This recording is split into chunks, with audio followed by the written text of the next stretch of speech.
You are listening to Christian Audio's production of J.I. Packer, An Evangelical Life by Leland Ryken.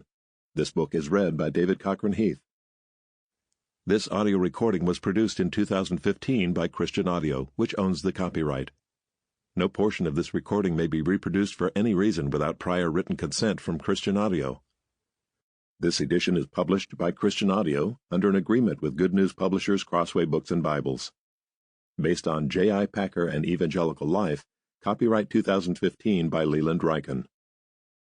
Please visit christianaudio.com, facebook.com/christianaudio, or twitter.com/christianaudio to offer your impressions of this work and to explore additional titles.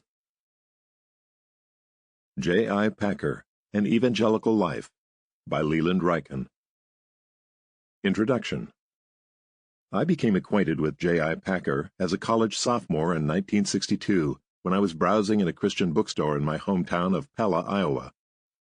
For reasons known only to God, I was led to purchase a paperback entitled Fundamentalism and the Word of God. I am the more amazed that I found the book because it was a thin paperback that could have easily been lost on the shelf. This became one of the most influential books in my life, with my original underlining indicating what made it such a landmark for me.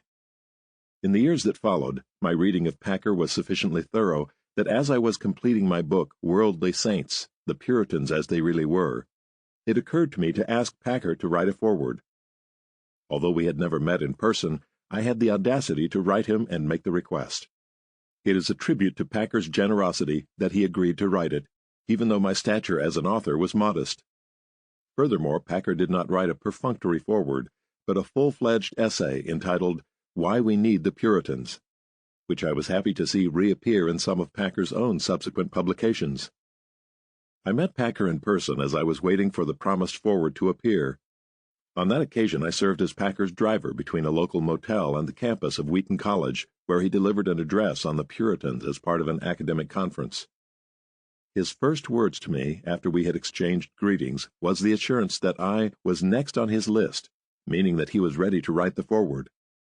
Packer was comically overprepared for his address on the Puritans, running out of time, apparently to his genuine surprise, after finishing his introduction. He then summarized his main points in the inimitable impromptu Packer manner.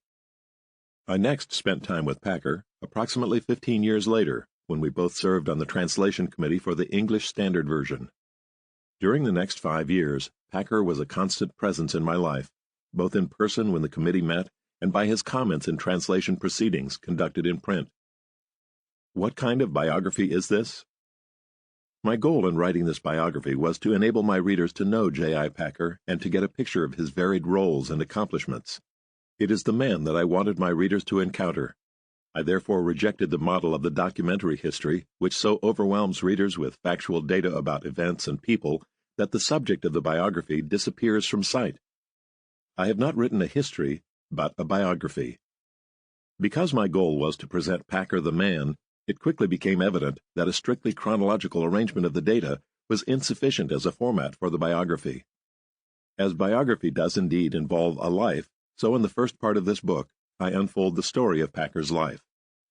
But many aspects of Packer the man span whole eras in his life.